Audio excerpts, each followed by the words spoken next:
Hey guys, it's Monica. Welcome back to my channel.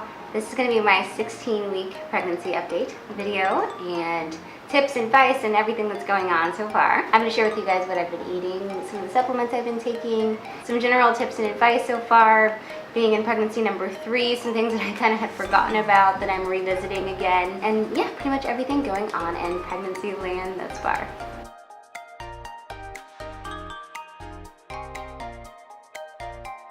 If you're new to my channel, be sure to hit the subscribe button. I post new videos every week on peaceful parenting, healthy living, life with little ones, now pregnancy, and would love to have you as a part of the gang. And don't forget to hit that notification bell so you never miss any useful or helpful videos. Okay, so today I am 16 and 3, I believe, and I have a little handy app that helps me keep track of all of that and where I am because I have 2 other kids running around, so it's really easy to kind of lose track of where you are in your pregnancy. It goes by so much faster the 3rd time around I'm experiencing. One of the apps I'm using is just called Pregnancy Calendar, and I am an Android user, so I got that through the Google Play Store. This one's free too, but this one goes into such depth. It goes into baby, mom, nutrition, so I really like that one. It's not really like a quick glimpse sort of one. It's like if you really want to read in depth and see a lot of what's going on, see ultrasound pictures and different stages and all that, this is a great one. And I'm also using the Bump app, which is great for a quick little glance. You can just look. Right now, 16 weeks, the baby's the size of an avocado.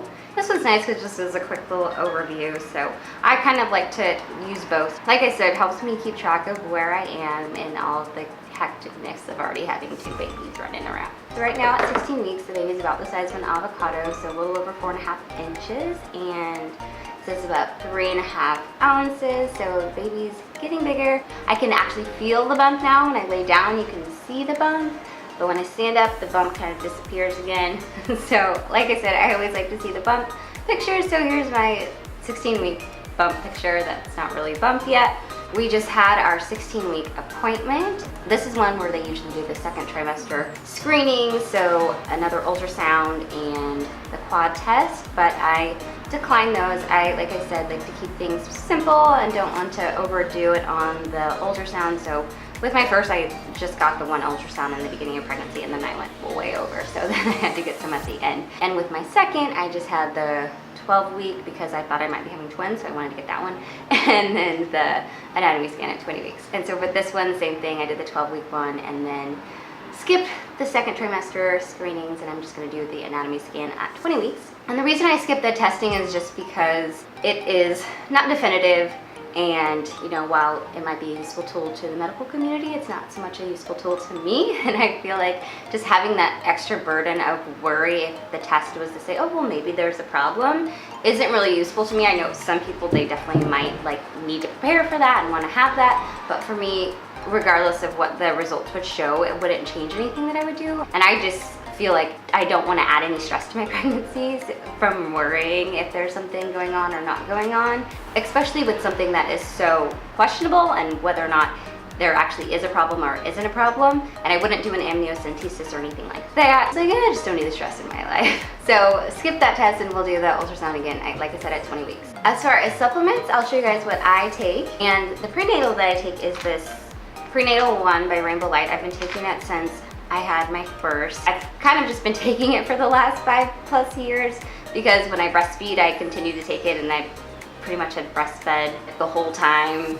in between the pregnancies, although I did have a few months break between stopping breastfeeding this time and getting pregnant. So, but I did continue to take it because I, you know, with the possibility of us having a 3rd, I just wanted to make sure everything was still good to go. I also take this probiotic. I've been taking this for years. It's the Yarrow. It's the 5 billion. And I get it off of Amazon because it's way better priced on Amazon than it is in the grocery store, like double the price in the grocery store sometimes. I just get like a big pack of this, and like I said, I've been taking it for years and I have no complaints. This is the vitamin D that I take. It's vitamin D3, 400 IUs by Carlson. It's called Super Daily D Drops. And like I said, I've been taking this for years pre-pregnancy. It's funny, with my first pregnancy, I had mentioned to my OB that I was taking this vitamin D3 just to let her know everything I was doing. She was like, oh, you can stop taking that. There's no evidence to show that that makes any difference in pregnancy. And I was like, oh, well, this is something that I take before because I had tested low for vitamin D.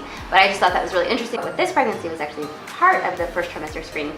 At least practices are evolving and we're looking at evidence, and it actually is significant what your D3 levels are and how supplementation can really help with that.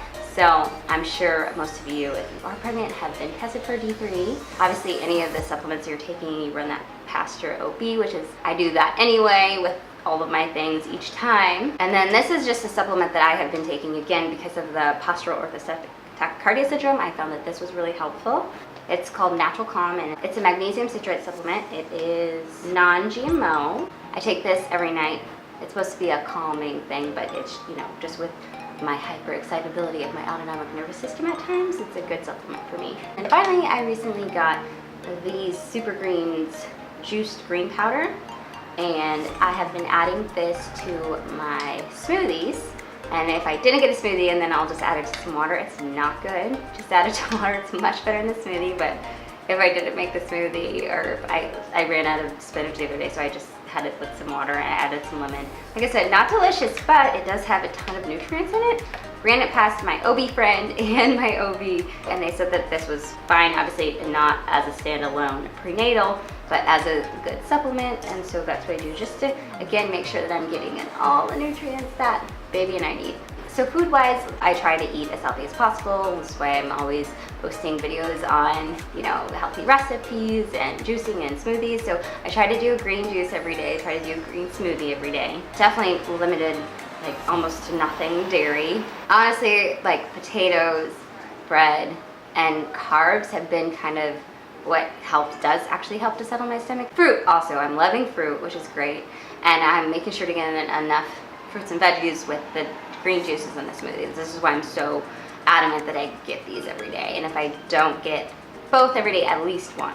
And when I do indulge on like a sweet treat, I definitely try to keep it organic, watch ingredients, and don't go just to like a Snickers bar. If I want something, then I'm going to probably make it myself or make sure that it's made with like minimal good ingredients. Weight gain wise, I think I've gained anywhere between 5 and 7 pounds, depending on the scale and the day. My weight kind of goes up and down, so I'm general trend, just making sure I'm staying in those weight gain charts. As long as I'm like in that normal range, then whatever. I don't really pay too much attention to it. I don't want to obviously overdo it and gain too much or underdo it and not get enough. Sleep wise, it's been a little bit of a challenge. Sometimes, you know, they say the first trimester you're a lot more tired, and then second trimester you get your energy back. And I definitely am much better in the first trimester, but still needing a lot more sleep than I normally do, hence why I didn't post videos for so long. As far as like skin and hair, with my first, I had such a terrible time. With my hair, I haven't really noticed a difference, and with my skin, the first time it was just like awful, breaking out, terrible. That was before I had kind of made the switch out of like any sort of product with anything in it, and so like I had been using like this prescription Duax stuff before, and I couldn't use that anymore, so my skin just freaked out on me. Now I just am using that activated charcoal soap that I've talked about in other videos. It's awesome. And jojoba oil during the day and coconut oil at night, or vice versa, coconut oil during the day and jojoba oil at night. And I'll do a natural skincare for pregnancy video. It's such a simple routine and it's working really well, so I'm very happy with that. Glad that I've been able to avoid those terrible breakouts that I had the first go around. Otherwise, with the symptoms, still can cry on a dime, very emotional, sincere commercial, or you know, a Facebook post that somebody might put up. I'm already a sensitive person, but when pregnant, it's a little intense how easily the tears can come up. So at this point, I'm a couple weeks away from when I started feeling movement with the other two, and I've been feeling something, but I'm like not convinced that it's not just like muscle spasms yet. So could be good, you know, we'll see. But I am definitely looking forward to, in the next couple of weeks, being able to feel it on the outside and be able to just like really feeling the baby move around. So last week we actually found out the gender, and I am working on a little gender reveal video that I will post hopefully next week. So we were really excited about that. That was probably the highlight of the week last week. But yeah, being 16 weeks already in my 5th month of pregnancy, it's pretty crazy. It really does fly by so much faster with each subsequent pregnancy. Of course, with your first, like you don't have another one to really keep up with, so it's like all the attention is focused on the pregnancy. And then when you have I think with the second was the same. It's like you're just so busy and you're kind of focused on the ones that you already have, so you don't really have as much time to really invest in everything pregnancy. So it doesn't feel like it's like dragging or anything like that. And it actually feels like it's going pretty fast. And in general, I just feel like it's a lot easier to be patient this time around, and it's gonna be here before I know it. So my last tip for the week is to check out the Spinning Babies website. This is a great website. It is something that maybe you've never even heard of, but it talks a lot about positioning and how you're getting your body prepared for birth and getting the baby in a good position for birth. So I might do a whole separate video on that and kind of show you some of the exercises that I've done with that and go a little bit more in depth into the rationale behind it. But definitely, I would absolutely recommend if you're pregnant to give that a look. Okay guys, I hope you enjoyed this video and found it helpful. I'd love to hear from you, so if you have any questions or comments, be sure to leave it down in the comments below. Thanks so much for watching. Don't forget to subscribe, and I will see you guys in the next one.